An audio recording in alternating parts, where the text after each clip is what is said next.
میرے بھائیو، سورہ یاسین قرآن حکیم میں سورت نمبر ہے 36 اور یہ مکی سورت ہے۔ پارہ نمبر 22 سے شروع ہو کر پارہ نمبر 23 میں کمپلیٹ ہوتی ہے۔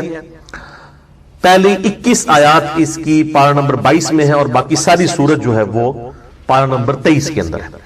اور ظاہر ہے یہ پاروں کی ڈویژن جو ہے یہ توقیفی نہیں ہے، نبی صلی اللہ علیہ وآلہ وسلم نے تعلیم نہیں فرمائی، یہ بعد میں کی گئی ہے تابعین کے ادوار کے اندر۔ اس لیے پھر اس میں جو اس قسم کی قباحتیں ہیں سورتوں کے ٹوٹنے والی، یعنی ایک تو ہے کہ بہت آدھا آدھا ہو تو پھر قابل برداشت ہے، جس طرح کہ اب سورۃ الحجر کو دیکھیں، اس کی صرف ایک آیت پارہ نمبر 13 میں ہے، باقی پوری سورت جو ہے وہ پارہ نمبر 14 کے اندر ہے۔ اب وہ ایک آیت سے کیا ایڈوانٹیج لے لیا کسی نے؟ اگر وہ اس ایک آیت کو صرف کر دیتے تو وہ سورت ٹوٹتی نہ پاروں کی شکل میں۔ تو یہ اس قسم کی جو علمی قباحتیں اس لیے آئی ہیں کہ یہ انسانی کوشش ہے۔ نبی صلی اللہ علیہ وآلہ وسلم نے پاروں میں قرآن حکیم کو تقسیم نہیں فرمایا تھا، بلکہ قرآن حکیم جو ہے یہ سورتیں 114 ان کی ڈویژن اور آیات کی ڈویژن موجود تھی، وہ بھی بغیر نمبرنگ کے، صرف وہ آیات کا پتہ تھا۔ اس میں نے ڈیٹیل لیکچر دیا ہے، مسئلہ نمبر 115 قرآن حکیم کی حفاظت کا معجزہ اور سنی شیعہ کے اختلاف کا تحقیقی جائزہ۔ سورہ یاسین کا جو مرکزی ٹاپک ہے یہ عقائد ثلاثہ ہے، جو مسلمانوں کے بنیادی 3 عقائد ہیں: عقیدہ توحید، عقیدہ رسالت اور عقیدہ آخرت۔ سورہ یاسین کی جو فضیلت ہے اس کے حوالے سے جتنی بھی روایات احادیث کی کتابوں میں آئی ہیں آلموسٹ سب کی سب ہی ضعیف الاسناد ہیں، اور ان میں سے صرف ایک صحیح روایت موجود ہے موقوفاً سیدنا ابن عباس رضی اللہ تعالیٰ عنہ کا قول، وہ انشاءاللہ میں ڈسکس بھی کر دوں گا۔ باقی سب کی سب ضعیف الاسناد ہے۔ قرآن حکیم کی صورتوں کے فضائل کے حوالے سے سورہ یاسین ہو، سورۃ الملک ہو، سورہ الواقعہ ہو، باقی صورتیں، اس حوالے سے میں نے ڈیٹیل لیکچر کم از کم 3 گھنٹوں میں 3 نشستوں میں یہیں پر ریکارڈ کروایا تھا۔ سورۃ الرعد کی آیت نمبر 28 کے کانٹیکسٹ میں، الا بذکر اللہ تطمئن القلوب، آگاہ ہو جاؤ اللہ کی یاد ہی میں دلوں کا سکون ہے۔ اور اللہ تعالیٰ کا سب سے بڑا ذکر الذکر یہ قرآن حکیم ہے۔ انا نحن نزلنا الذکر وانا له لحافظون، سورۃ الحجر آیت نمبر 9۔ تو میں نے اس اللہ کے ذکر والی جو آیت ہے سورۃ الرعد آیت نمبر 28، اس کے کانٹیکسٹ میں قرآن حکیم کی 12 سورتوں کے فضائل 3 نشستوں کے اندر مسئلہ نمبر 112 ABC یہ ریکارڈ کروائے تھے۔ آج میں اس ڈیٹیل میں جاؤں گا، اس میں نے سورہ یاسین کے حوالے سے بھی ڈسکشن کی تھی۔ بہرحال اس حوالے سے سورہ یاسین کی فضیلت میں جو 3 ٹاپ آف دا لسٹ روایتیں پبلک کے اندر مشہور ہیں، سب کی سب ہے تو ضعیف ہے، لیکن میں ان کو یہاں پر مختصراً عرض کر دوں، اور ان احادیث کے نمبرز میں انشاءاللہ مشکات کے بھی بتاؤں گا، کیونکہ میں مشکات کے بارے میں اکثر یہ ڈکلیئر کرتا ہوں کہ مشکات از دا انسائکلوپیڈیا آف حدیث۔ اہل سنت کی مین سٹریم کی 13 کتابوں کے یہ نوٹس ہیں، بخاری، مسلم، ابو داؤد، ترمذی، نسائی، ابن ماجہ، الموطا امام مالک، سنن کبریٰ، البیہقی، المستدرک للحاکم اور کئی کتابوں میں سے یہ سمجھ لیں آپ نوٹس ہیں۔ یہ انسائکلوپیڈیا آف حدیث ہے، جس کے پاس مشکات آ جائے آپ سمجھیں کہ اہل سنت کی تمام کتابوں کا آلموسٹ خزانہ اس کے پاس ان 3 جلدوں کے اندر آ گیا۔ یہ مفت میں آپ ڈاؤن لوڈ کر سکتے ہیں ہماری ویب سائٹ اہل سنت پاک .com سے۔ 18 MB کی 3 فائلز ہیں، شیخ زبیلی رحمہ اللہ تعالیٰ کی تحقیم اور تخریج کے ساتھ مشکات المصابیح، اور اس کے تعارف میں نے پورا لیکچر بھی دیا ہے مسئلہ نمبر 111B، جسے شوق ہو تو وہ ضرور دیکھیں۔ پہلی جو مشہور حدیث ہے اس حوالے سے وہ جامعہ ترمذی میں انٹرنیشنل نمبر کے مطابق 2887 اور مشکات میں ہے 2147 کہ آپ صلی اللہ علیہ وآلہ وسلم نے فرمایا کہ ہر چیز کا کوئی نہ کوئی دل ہوتا ہے، اور قرآن حکیم کا دل سورہ یاسین ہے۔ جو اس کی تلاوت کرے گا اسے 10 دفعہ قرآن حکیم پڑھنے کا ثواب ملے گا۔ لیکن یہ روایت جو ہے یہ اصول محدثین پر کمزور ہے۔ اس میں ایک راوی ہے ہارون ابو محمد، وہ مجہول الحال ان نون راوی ہیں جن کا کوئی پتہ نہیں ہے، اور لاپتہ راویوں سے جو روایتیں ہیں وہ محدثین کے ہاں قابل قبول نہیں ہوتی۔ دوسری روایت ہے کہ آپ صلی اللہ علیہ وآلہ وسلم کی طرف منسوب ہے کہ جو اللہ کی رضا کے لیے سورہ یاسین پڑھے اس کے سابقہ سارے گناہ معاف کر دیے جاتے ہیں، لہٰذا اپنے قریب المرگ جو لوگ ہیں، نزع کے عالم میں ہیں، ان کے پاس اس کو پڑھو۔ یہ روایت شعب الایمان امام بیہقی کی کتاب میں 2458 نمبر ہے اور مشکات میں 2178۔ لیکن یہ روایت بھی جو ہے اصول محدثین پر ضعیف ہے، کیونکہ اس میں ایک راوی کا نام ہی کوئی نہیں ہے، رجل ان کے ساتھ ہی سند کے اندر آتا ہے بالکل، یعنی وہ جو پچھلی روایت تھی اس میں نام تو موجود تھا، مجہول الحال تھا، اس میں تو نام بھی اس کا نہیں ہے، اتنا لاپتہ ہے، لہذا یہ روایت بھی کمزور ہے۔ اچھا، مارکیٹ میں سورہ یاسین کے حوالے سے آپ نے دیکھا ہوگا وہ مبینوں والی ایک یاسین مل رہی ہوتی ہے، وہ جتنی مبینیں آتی ہیں نا 7-8، وہ ہر مبین کے بعد اس میں ذکر ایڈ کیے ہوتے ہیں، یہ فیبریکیٹڈ ہے، اس کی کوئی اصل موجود نہیں ہے، اور اس قسم کے وظائف مارکیٹ کے اندر کافی سارے جو ہے وہ ملتے ہیں، جب تک سند صحیح نہ ہو اس وقت تک ان وظائف کے اوپر اپنا ٹائم ضائع نہ کیا جائے۔ تیسری روایت جو مشہور ہے کہ جو شخص دن کے آغاز میں سورہ یاسین پڑھ لے اس کی تمام حاجتیں پوری کر دی جائیں گی، یہ سنن دارمی میں 3461 ہے اور مشکات میں 2177۔ یہ بھی مرسل روایت ہے، سیدنا عطا بن ابی رباح وہ تابعی ہیں اور ڈائریکٹ نبی صلی اللہ علیہ وآلہ وسلم سے بیان کر رہے ہیں، اور تابعی جب کوئی بات نبی صلی اللہ علیہ وآلہ وسلم کے ریفرنس سے ڈائریکٹ بیان کرے اور اس میں سند نہ ہو تو وہ مرسل چھوٹا ہوا واسطہ مانا جاتا ہے، منقطع روایت ہوتی ہے۔ لیکن یہ جو سنن دارمی کی حدیث ہے 3461، اس سے بالکل اگلی روایت جو ہے وہ بالکل صحیح سند کے ساتھ ہے سورہ یاسین کے بارے میں ہی، اور وہ ہے سنن دارمی میں 3462۔ یہ میں دارمی کا وہ نمبر بتا رہا ہوں جس کا پی ڈی ایف عام ہمارا جو ہے وہ گوگل کے اندر سرچ کرنے سے مل جائے گا آپ کو، سنن دارمی میں 3462، اور اس کی تحقیم جو ہے وہ شیخ سلیم حسین اسد نے کی ہے، انہوں نے بھی اس کو روایت کو صحیح کہا۔ شیخ زبیلی زئی رحمہ اللہ تعالی نے ایک پورے سورہ یاسین کے فضائل کے حوالے سے مضمون لکھا ہے جس میں 14 روایتیں جو یاسین سے ریلیٹڈ تھیں، سب کی اسناد کے اوپر بحث کی کہ یہ ضعیف ہیں، البتہ ایک روایت کے اوپر انہوں نے صحیح کا حکم لگایا اور وہ یہی ہے سنن دارمی 3462۔ اور لیکن مشکات کے وہ فٹ نوٹ پہ لکھنا بھول گئے 2177۔ ویسے ان کی عموماً عادت ہے کہ جب کسی روایت کے اوپر ضعیف کا حکم لگاتے ہیں تو اس کی پھر فٹ نوٹ پہ نا اس کی موقوفاً اگر روایت صحیح ہو تو لکھ دیتے ہیں، یہاں پہ وہ بھول گئے۔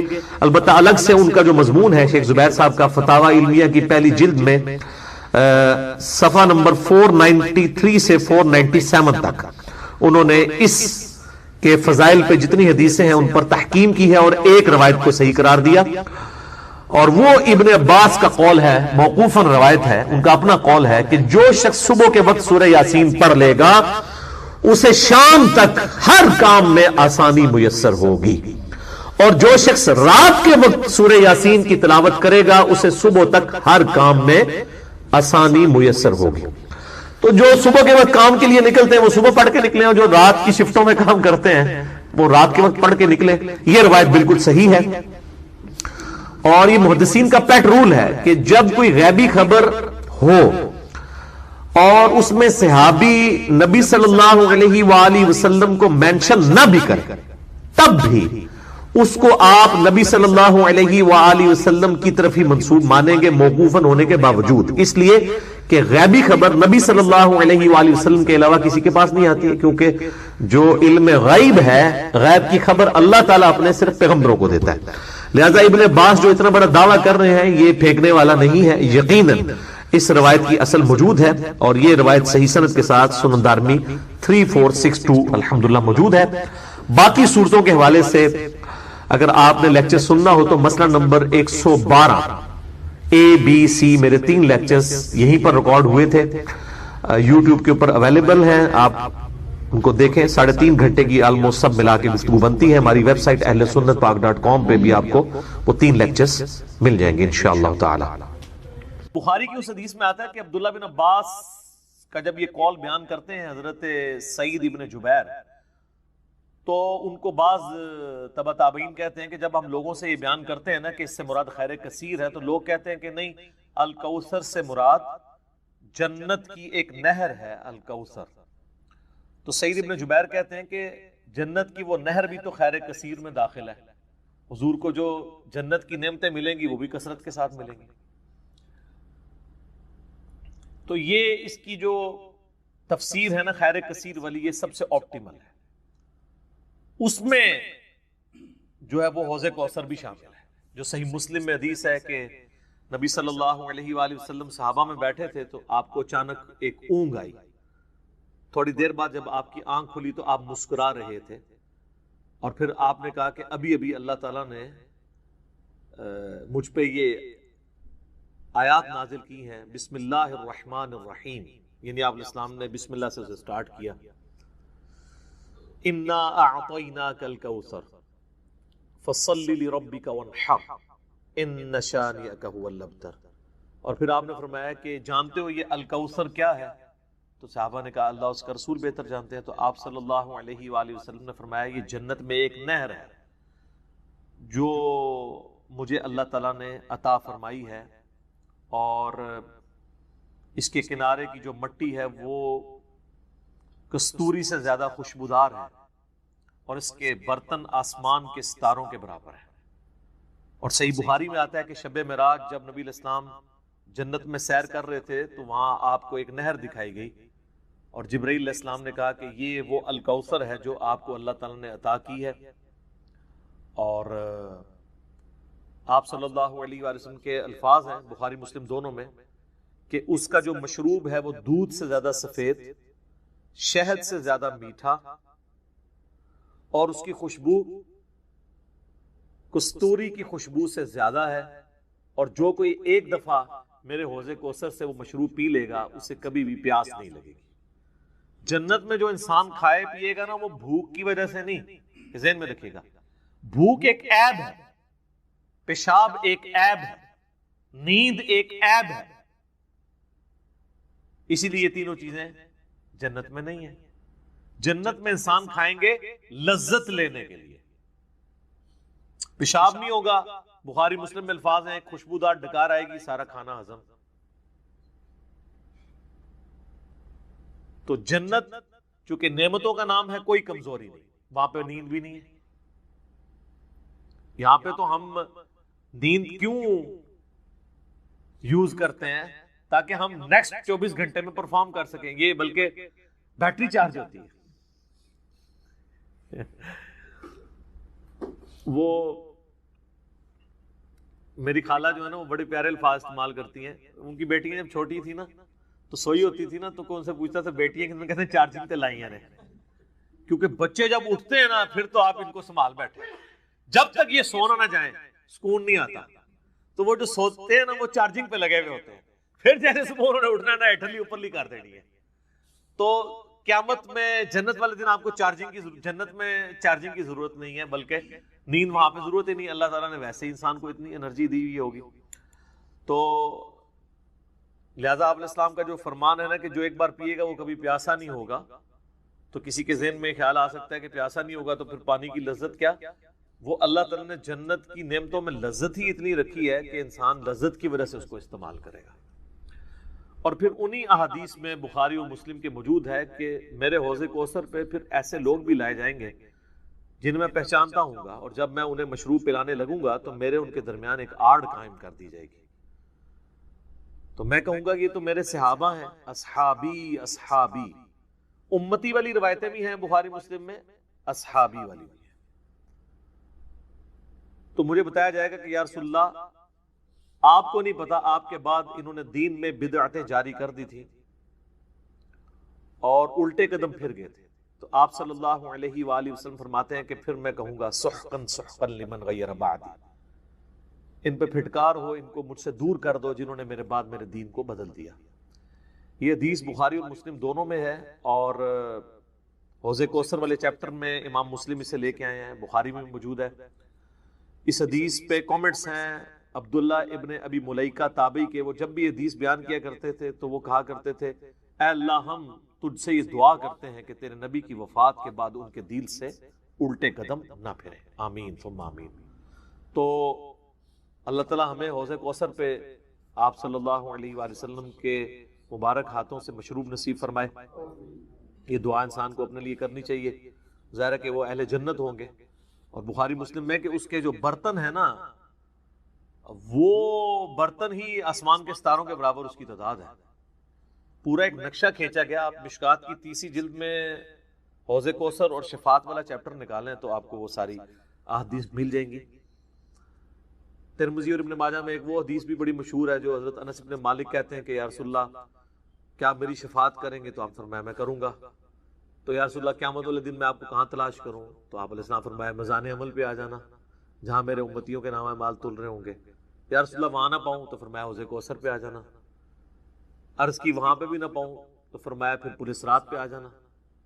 کہا وہاں پہ بھی نہ پاؤں؟ تو آپ فرمایا میں ان 3 جگہوں کے سوا کہیں اور نہیں ہوں گا. یا میں حوض کوثر پہ ہوں گا اپنے پیاسی امتیوں کو مشروب پلا رہا ہوں گا, یا پھر میزان عمل پہ ہوں گا شفاعت کے لیے, یا پھر میں پولیس رات پہ ہوں گا اپنے امتیوں کے لیے سلامتی کی دعا کرنے کے لیے. تو یہ 3 جگہیں ہیں جہاں پہ آپ صلی اللہ علیہ وآلہ وسلم کو قیامت والے دن تلاش کیا جا سکتا ہے انشاءاللہ تعالی.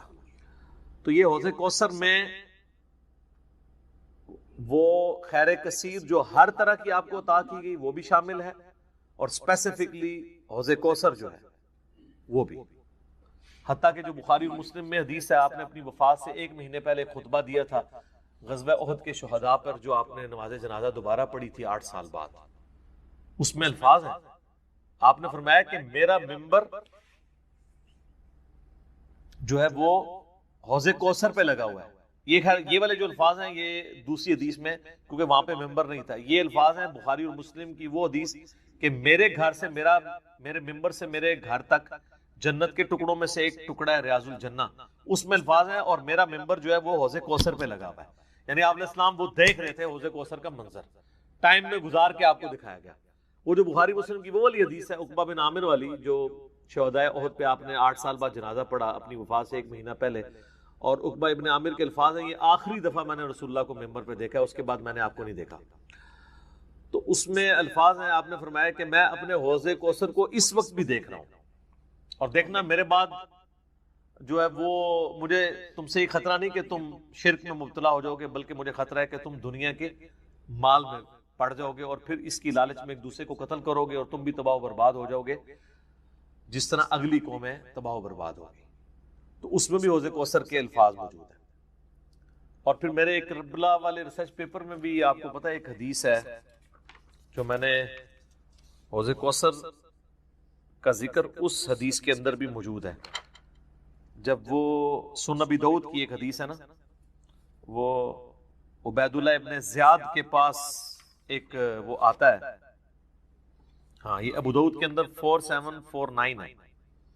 ابو طالوت تابعی کہتے ہیں کہ میں ابو برزہ کو میں نے دیکھا کہ وہ گورنر یزید عبید اللہ ابن زیاد کے پاس آئے جبکہ وہ دسترخوان پر تھا.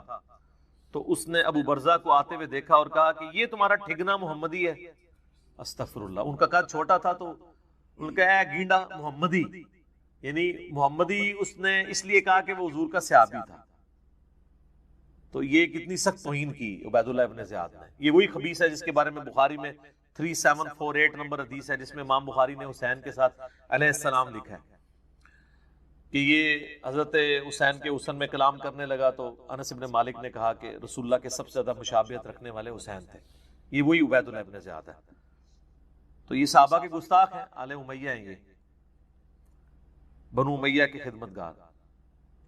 تو اب آپ دیکھیں جب اس نے یہ بات کی نا تو حضرت ابو برزہ اس کی تنزیہ بات کو سمجھ گیا. آپ نے فرمایا مجھے گمان نہیں تھا کہ میں ایسے لوگوں کے دور حکومت تک زندہ رہوں گا جو مجھے رسول اللہ کی صحبت پر آر دلائیں گے, کہ میری زندگی میں یہ وقت بھی آنا ہے کہ رسول اللہ کی وجہ سے ہمیں پوری دنیا پہ غلبہ ملا, اور اس غلبے کی حکومت کو جو لوگ انجوائے کر رہے ہیں عرب کے بدو, یہ رسول اللہ سے میری نسبت میں مجھے آر دلائیں گے کہ مجھے کہہ رہے ہیں کہ ٹھگنا محمدی, جنہوں پنجابی سے کہتے ہیں گینڈا محمدی. نعوذ باللہ. تو اب اس نے فوراً پینترا بدلا. وہ کہنے لگا کہ محمد صلی اللہ علیہ وسلم کی صحابیت تمہارے لیے باعث زینت ہے, آر کا سبب نہیں. پھر کہنے لگا کہ میں نے تمہیں اس لیے بلوایا ہے کہ تم سے حوض کوثر کے بارے میں پوچھوں, کیا تم نے رسول اللہ سے اس کے بارے میں کچھ سنا ہے؟ تو ابو برزہ نے فرمایا ہاں, نہ 1 بار, نہ 2 بار, نہ 3 بار, نہ 4 بار, نہ 5 بار, میں نے کئی مرتبہ رسول اللہ صلی اللہ علیہ وآلہ وسلم سے حوض کوثر کے بارے میں سنا, اور جو حوض کوثر کو نہ مانے اللہ تعالیٰ اسے اس کا پینا نصیب ہی نہ فرمائے. اور پھر سیدنا ابو طالوت کہتے ہیں کہ سیدنا ابو برزہ رضی اللہ تعالیٰ عنہ غصے کی حالت میں وہاں سے تشریف لے گئے. انہوں نے بدعا دی کہ جو حضور کے حوض کوثر کو نہیں مانتا اللہ تعالیٰ اس کو حوض کوثر نصیب ہی نہ کرے. تو حوض کوثر جو ہے ایک ریالٹی ہے، اور قیامت والے دن کی چند بڑی ایکٹیویٹیز جو انسان کے لیے تسکین کا باعث ہیں، ان میں سے ایک عرش کا سایہ، اسی طریقے سے یہ حوض کوثر بھی ہے. اس گرمی کے اندر اللہ تعالیٰ کی نعمتوں میں سے بڑی نعمت ہے، ہم سب کو نصیب فرمائے، آمین ثم آمین. ٹھیک ہو گئی؟ اب میرے بھائیو جو یہ آیت مبارکہ آ رہی ہے نا، سورۃ النساء کی آیت نمبر 48، یہ متقاضی ہے کہ ہم بقیہ ساری گفتگو اسی کانٹیکسٹ میں کریں.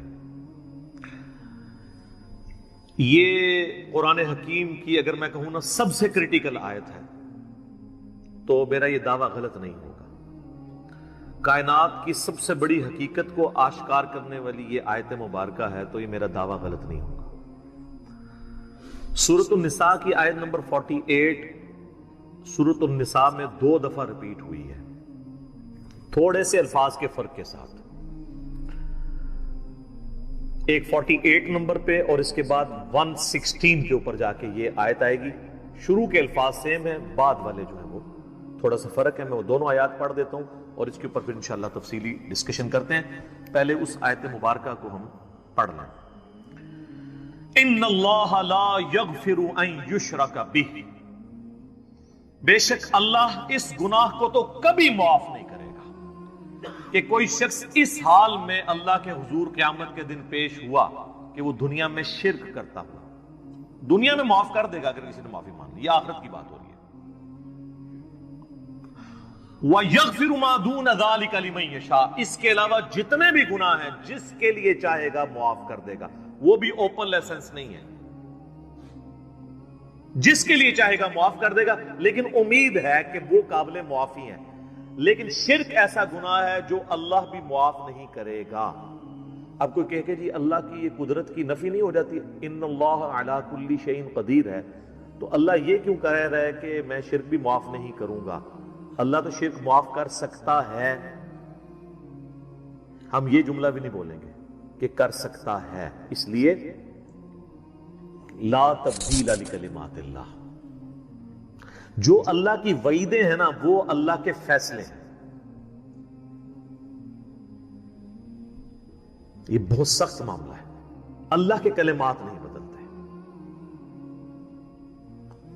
تو اللہ تعالیٰ نے یہ اپنی ڈیسٹنی میں چیز مقرر کر دی ہے کہ میں نے مشرک کو کسی صورت بھی بخشنا نہیں ہے، اس کے لیے جنت نہیں ہے.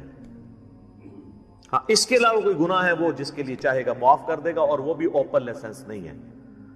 اور اس میں آپ کو ایک گناہ کے حوالے سے بتا دوں. سن نبی داؤد میں حدیث ہے، نبی صلی اللہ علیہ وآلہ وسلم نے فرمایا کہ 2 گناہ ایسے ہیں جو اللہ تعالیٰ کبھی معاف نہیں کرے گا، باقی ہر گناہ معاف کر دے گا.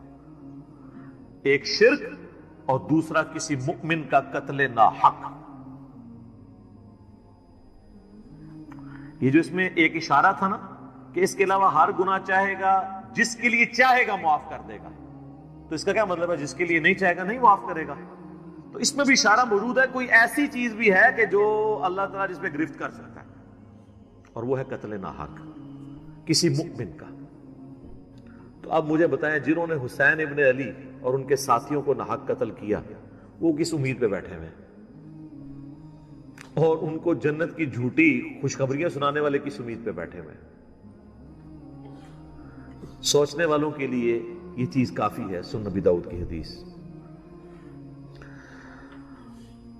وَمَن يُشْرِكْ بِاللَّهِ، اور جس نے اللہ کے ساتھ شرک کیا، فَقَدِ افْتَرَىٰ إِثْمًا عَظِيمًا، تو اس نے بہت بڑا جھوٹ اللہ تعالیٰ کے اوپر باندھ دیا، بہت بڑا گناہ کا کام اس نے کیا جس نے شرک کیا.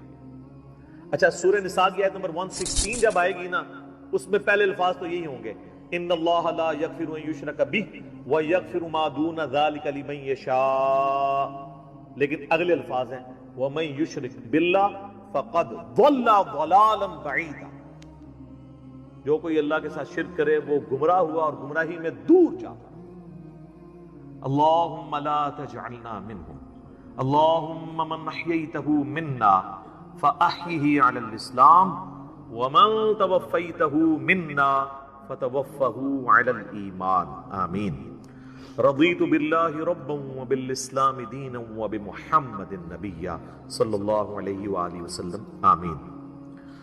اب یہ میرے بھائیو ایسا ٹاپک ہے کہ میں اس پہ اگر کم از کم 2 گھنٹے بولوں نا تو تب میری تسلی ہوگی، لیکن میں نے چونکہ پچھلی قرآن کلاسز جو 344 لیکچرز میں مکمل ہوئی تھی ان میں اس آیت کے اوپر آلموسٹ 1.25 گھنٹے کی ویڈیو ریکارڈ کروا دی تھی اسی آیت کے اوپر۔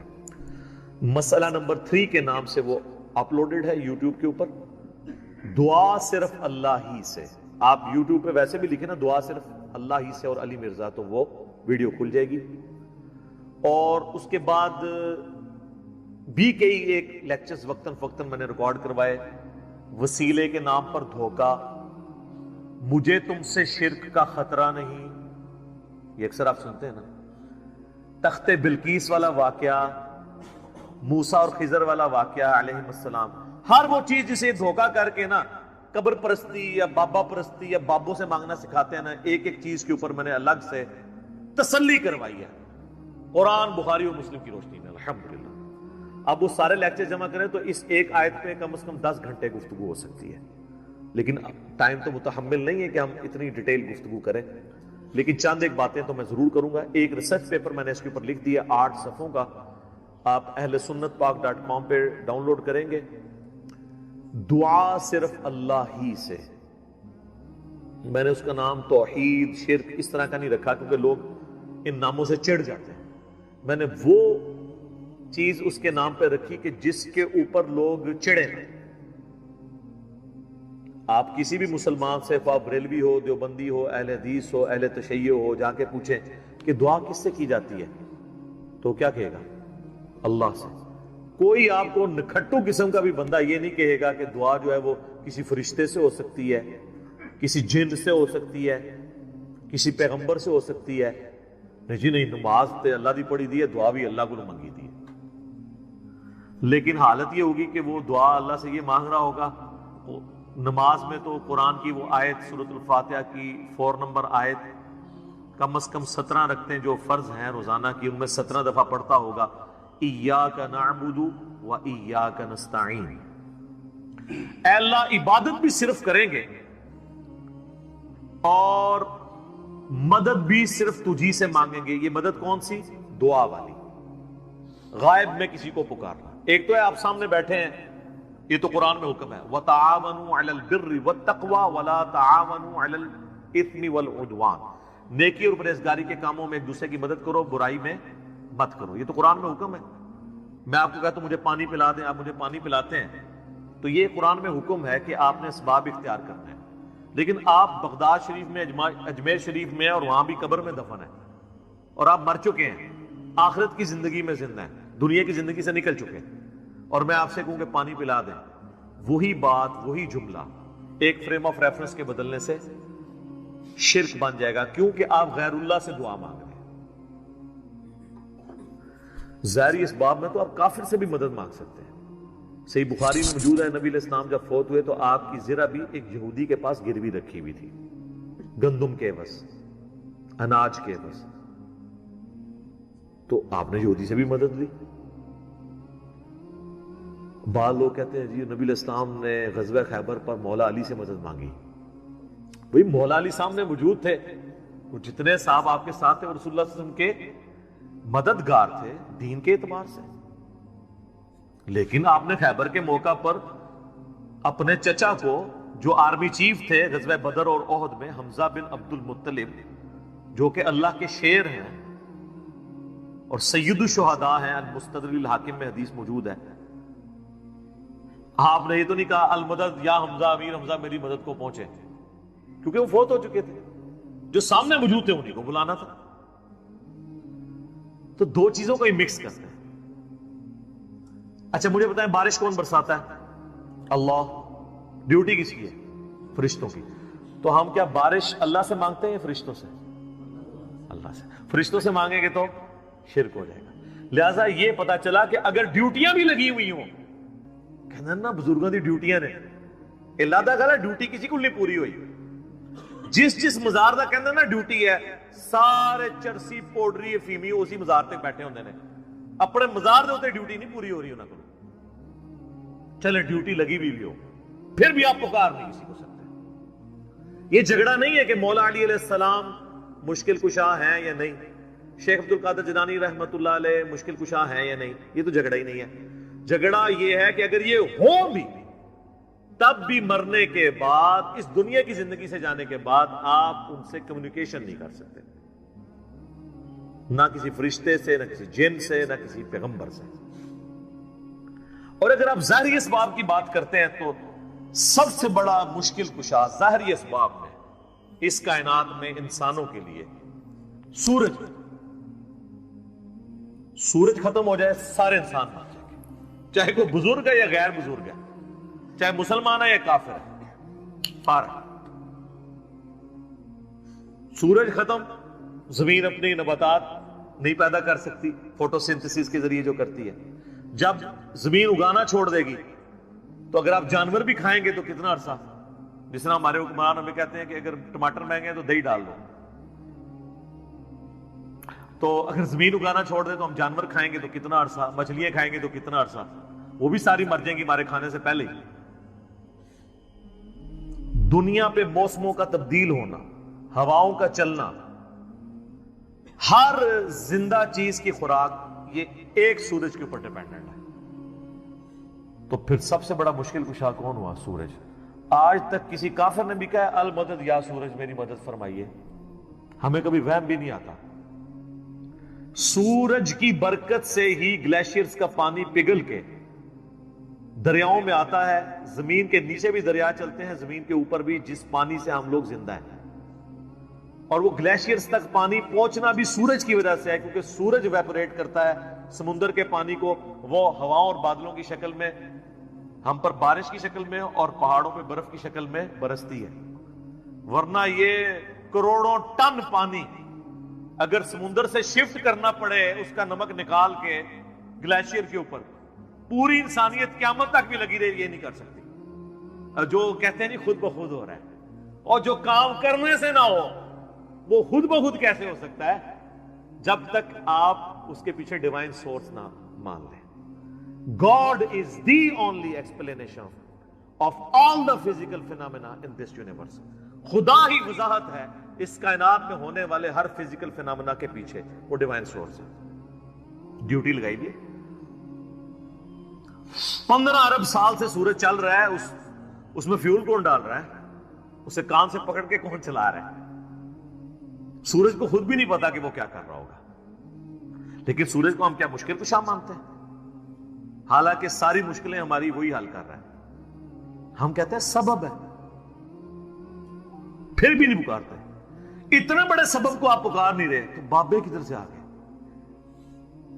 بابے تو خود آپ کے نذرانوں پہ چلتے ہیں، کھانا کھا لیں تو انہیں ٹوائلٹ کی ضرورت پڑ جاتی ہے، اور جو کوئی کہتا ہے نا میں سمندر، دریا یا زلزلہ روک سکتا ہوں، وہ اپنا پیشاب کو روک کے بتا دے نہیں۔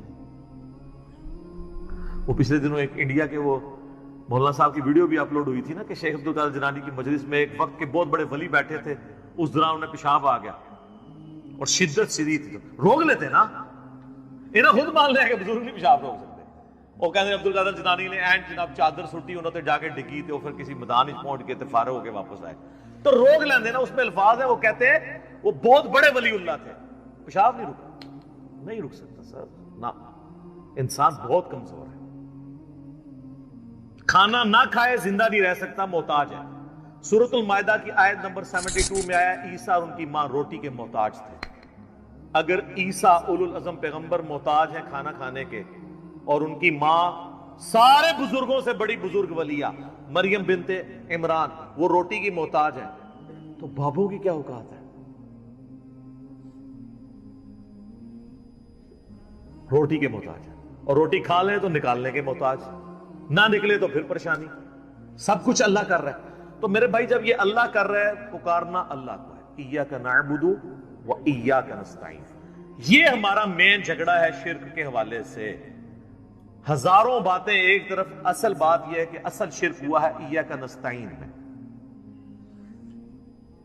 عبادت کی کوئی شکل، نماز، روزہ، حج، زکات، نظر، نیاز، سب اللہ کے لیے، سب دیتے بھی اللہ کے لیے، بس اصالہ ثواب کی نیت کرتے ہیں، وہ چھوٹا مسئلہ ہے، ٹھیک ہے، میت کی طرف سے اصالہ ثواب ہو سکتا ہے، لیکن ایاک نستعین میں مسلمانوں کی اکثریت شرک کر رہی ہوتی ہے۔ اچھا نماز میں نہیں کرتی، نماز میں آج تک کسی نے یا علی مدد یا شیخ عبد القادر جیلانی مدد نہیں پڑھا، نماز میں کیا پڑھتے ہیں؟ ایاک نعبد و ایاک نستعین۔ تو سر مولا علی بھی نمازوں میں اللہ کو پکارتے تھے، نماز کے بعد بھی اللہ کو پکارتے تھے۔ مولا علی کا ماننے والا وہ ہوگا جو مولا علی کی طرح اللہ ہی کو پکارے، ورنہ مولا علی کا ماننے والا تو وہ نہ ہوا۔ تو یہ آپ دیکھیں کتنی بڑی یہ جرت کا یہ لوگ کام کر رہے ہوتے ہیں۔ ہم جب سمجھاتے ہیں تو کہتے ہیں آپ گستاخی کر رہے ہیں۔ سر جب آپ عیسائیوں کو سمجھاتے ہیں نا کہ حضرت عیسیٰ ابن مریم اللہ کے بیٹے نہیں ہیں، تو عیسائی بھی یہی سمجھتے ہیں آپ حضرت عیسیٰ کی گستاخی کر رہے ہیں۔ اور قرآن میں تو بہت سخت بات آئی ہے، سورہ المائدہ کی آیت نمبر 17 میں، لَقَدْ كَفَرَ الَّذِينَ قَالُوا إِنَّ اللَّهَ هُوَ الْمَسِيحُ ابْنُ مَرْيَمَ، بے شک وہ لوگ کفر کر رہے ہیں جو یہ کہہ رہے ہیں کہ عیسیٰ ابن مریم ہی اللہ ہیں۔ اس کے بعد کتنے سخت الفاظ ہیں، قل اے نبی تم فرماؤ، فَمَن يَمْلِكُ مِنَ اللَّهِ شَيْئًا، اللہ کا کوئی کیا بگاڑ لے گا، ان اراد ان یہلک المسیح ابن مریم وامہ ومن فی الارض جمیعا، کہ اگر اللہ ارادہ کرے کہ عیسیٰ ابن مریم اور ان کی ماں کو اور ساری مخلوق کو ہلاک کر دے، اللہ کا کوئی کیا بگاڑ سکتا ہے؟ اچھا شرک کیا عیسائیوں نے، مثال دے دی عیسیٰ ابن مریم کی توحید کے لیے، لہذا بابوں کی مثال آئے گی۔ سر عیسیٰ سے بڑا تو کوئی بابا نہیں ہے، وجیہا فی الدنیا والآخرہ ومن المقربین، سورہ آل عمران آیت نمبر 45۔ اور 5 اولو العزم پیغمبر جو سورۃ الاحزاب میں سورہ شورى میں آئے، محمد رسول اللہ، ابراہیم علیہ السلام، موسیٰ علیہ السلام، نوح علیہ السلام اور عیسیٰ علیہ السلام، ان میں سے ایک ہیں عیسیٰ ابن مریم۔ اور اللہ فرما رہا ہے اللہ کا کوئی کیا بگاڑ لے گا اگر اللہ عیسیٰ اور اس کی ماں اور سب لوگوں کو ہلاک کر دے۔ وَلِلَّهِ مُلْكُ السَّمَاوَاتِ وَالْأَرْضِ، بادشاہت تو آسمانوں اور زمین کی اللہ کی ہے، وَمَا بَيْنَهُمَا، اور جو کچھ اس کے درمیان ہے اس کا مالک بھی اللہ ہے۔ يَخْلُقُ مَا يَشَاءُ، جو چاہتا ہے پیدا کرتا ہے۔ عیسیٰ کو بھی اس نے پیدا کیا، یہ اس کی مخلوق ہے، دیٹس آل، جس طرح اور مخلوقات ہیں۔ وَاللَّهُ عَلَى كُلِّ شَيْءٍ قَدِيرٌ، اور اللہ تعالیٰ ہر چیز کے اوپر قادر ہے۔ سر کس لیول پہ جا کے آپ کو اللہ سمجھائے، کس لیول کے اوپر جا کے؟ توحید کا معاملہ بہت سینسٹیو ہے۔ میں اکثر ایک جملہ بولتا ہوں، شرک is the most sensitive issue in the sight of Allah. Allah کے حضور شرک سے زیادہ کوئی حساس معاملہ نہیں ہے، اس لیے تو یہ آیت آئی ہے کہ اللہ نے ہر گناہ معاف کر دینا لیکن یہ معاف نہیں کرنا۔ لیکن سر ایک خوشخبری بھی ہے، سورۃ الفرقان کی آیت نمبر 70 میں آیا کہ اگر کوئی شرک سے دنیا کی زندگی میں توبہ کر لے، ہم اس کے گناہوں کو بھی نیکیوں سے بدل دیں گے۔ سبحان اللہ وبحمدہ، سبحان اللہ وبحمدہ، سبحان اللہ العظیم، عدد خلقہ ورضا نفسہ وزنۃ عرشہ ومداد کلماتہ۔ یعنی اللہ اس کو یہ بھی لکھے گا کہ اتنا سا تو نے شرک کیا ہے، ہن پہلے اینے سال نیکیاں کر، تو ایڈا گاڑا گناہ سی، انہوں ختم کرنے ٹائم چاہیے۔ اللہ کہتا ہے تو توبہ کر لے، میں اس گناہ کو بھی نیکی کے برابر تول لوں گا، ایک بار میری طرف آ جا۔ صحیح مسلم میں حدیث ہے اور جامعہ ترمذی میں بھی، اے میرے بندے اگر تو اتنے گناہ کر لے کہ آسمان تک پہنچ جائیں اور صرف ایک دفعہ مجھ سے معافی مانگ لے، میں تیری توبہ قبول کر لوں گا۔ اور اے میرے بندے اگر تو زمین و آسمان گناہوں کے بھر کے قیامت والے دن میرے پاس آیا لیکن تو نے ایک گناہ نہ کیا ہوا، اور وہ ہے مجھ سے کے ساتھ کسی کو شریک ٹھہرانا، تو میں اس قدر مغفرت کے ساتھ اس سے ملاقات کر لوں گا اگر تو نے شرک نہ کیا ہوا۔ بس یہ گارنٹی دے۔ ایک تو موٹا موٹا شرک ہے نا، ویسے تو خواہش نفس کو بھی شرک کہا گیا، افرائیت من اتخذ الہہ ہوا، بھلا اس شخص کو دیکھا جس نے اپنی خواہش نفس کو اپنا خدا بنا لیا۔ وہ بھی چھوٹا شرک تو ہے، فجر کے وقت اذان کی آواز سن کے مسجد میں نہ جانا اور اپنے نفس کی پیروی کرنا، یہ بھی شرک کی ایک فارم ہے۔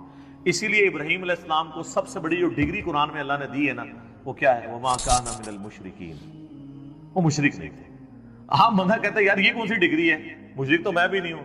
نا سر نا, ابراہیم علیہ السلام دی توحید اور تے تہاڈی میری توحید اور. وہ ہر طرح کے شرک سے آزاد ہو چکے تھے.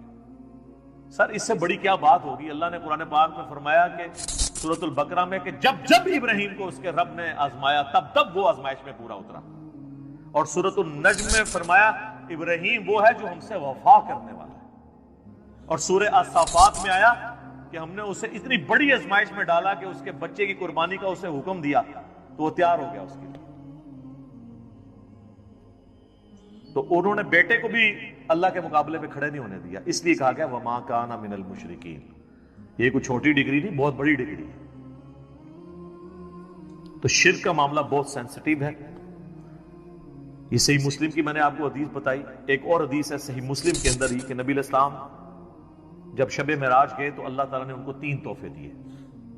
نمبر 1 5 نمازیں, نمبر 2 سورۃ البقرہ کی آخری 2 آیات آمن الرسول, اور تیسرا یہ کہ میں گارنٹی دیتا ہوں کہ آپ کا جو امتی شرک نہیں کرے گا نا میں اس کی مغفرت کر دوں گا قیامت والے دن.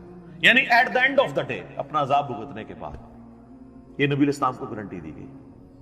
بخاری اور مسلم دونوں میں حدیث ہے, نبی علیہ السلام نے 3 دفعہ فرمایا جانتے ہو سب سے بڑا گناہ کون سا ہے, جانتے ہو سب سے بڑا گناہ کون سا ہے, جانتے ہو سب سے بڑا گناہ کون سا ہے. صحابہ نے کہا یا رسول اللہ, اللہ اور اس کا رسول بہتر جانتے ہیں.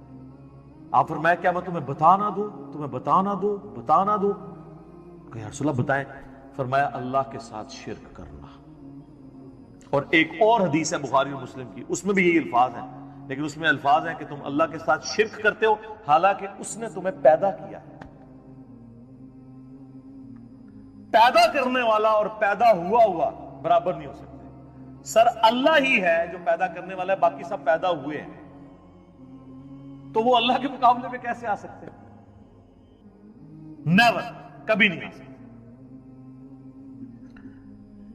صحیح بخاری اور مسلم میں ایک اور حدیث ہے, معاذ ابن جبل کہتے ہیں کہ میں نبی علیہ السلام کے پیچھے ایک دفعہ سواری پہ گدھے پہ بیٹھا تھا. آپ کے اور میرے درمیان بس ایک پالان کی لکڑی تھی. یعنی آپ علیہ السلام نے اپنے پیچھے وہ ایک چھوٹی سی لکڑی رکھی ہوئی تھی کمر کو سپورٹ دینے کے لیے. اب وہ یہ نقشہ اس لیے کھینچ رہے تھے اپنا رسول اللہ سے قرب بتانے کے لیے کہ میری خوش نصیبی ہے کہ حضور گدھے پہ بیٹھے ہیں آگے, اور میرے اور نبی علیہ السلام کے درمیان صرف ایک لکڑی کی وہ پالان کی ڈنڈی ہے لکڑی کی. سر آپ ذرا خوش نصیبی کا لیول دیکھیں. اور نبی علیہ السلام سواری پہ مجھ سے ارشاد فرماتے ہیں معاذ, تو کہتے ہیں میں نے کہا یا رسول اللہ حاضر ہوں, حکم کیجئے. پھر حضور نے دوسری دفعہ کہا اے معاذ, پھر انہوں نے کہا یا رسول اللہ میں حاضر ہوں. تیسری دفعہ بھی اس طرح کہا. پھر حضور نے, یعنی یہ اس لیے آپ کرتے تھے کہ کسی کو اٹینٹو کریں کہ میں آپ کو بہت بڑی بات کرنے لگا. تو میں معاذ جانتے ہو کہ اللہ کا اپنے بندوں پہ کیا حق ہے؟ کہ رسول اللہ, اللہ اور اس کا رسول بہتر جانتے ہیں. فرمایا کہ اللہ کا اپنے بندوں پہ یہ حق ہے کہ وہ صرف اسی کی عبادت کریں اور اس کے ساتھ کسی کو شریک نہ ٹھہرائیں. تو پھر نبی علیہ السلام خاموش ہو گئے. سواری تھوڑی آگے گئی. پھر آپ نے کہا معاذ کہ یا رسول اللہ حاضر, لبیک یا رسول اللہ, یہ الفاظ ہیں, یا رسول اللہ حاضر ہوں. پھر کہا معاذ لبیک یا رسول اللہ, 3 دفعہ. پھر جانتے ہو جو بندہ یہ کر لے کہ وہ شرک نہ کرے اور اللہ کی ہی عبادت کرے, اس بندے کا اپنے رب پہ کیا حق ہے؟ ہائے ہائے ہائے, بندے کا کیا حق ہو سکتا ہے, بندے کی کیا اوقات ہے. لیکن اللہ نے انسان کو یہ عزت دی ہے کہ جو شرک نہیں کرتا اور صرف اس کی بات کرتا ہے وہ پھر اللہ پہ حق رکھتا ہے کہ ایسے بندے کو اللہ عذاب نہ دے اور قیامت والے دن بخش دے. یہ ہے اس بندے کا حق اپنے رب کے اوپر. اللہم اجعلنا منہم, آمین. اللہم انا نسألک جنت الفردوس مع النبیین والصدیقین والشہداء والصالحین, آمین. یہ اس بندے کا حق ہو جائے گا. سنن ابن ماجہ میں اور مسند احمد میں حدیث ہے, معاذ ابن جبل کہتے ہیں, یہی معاذ اور ابو درداء اصحاب صفہ میں سے, وہ کہتے ہیں میرے خلیل نے, میرے جگری یار نے رسول اللہ کے لیے وہی لفظ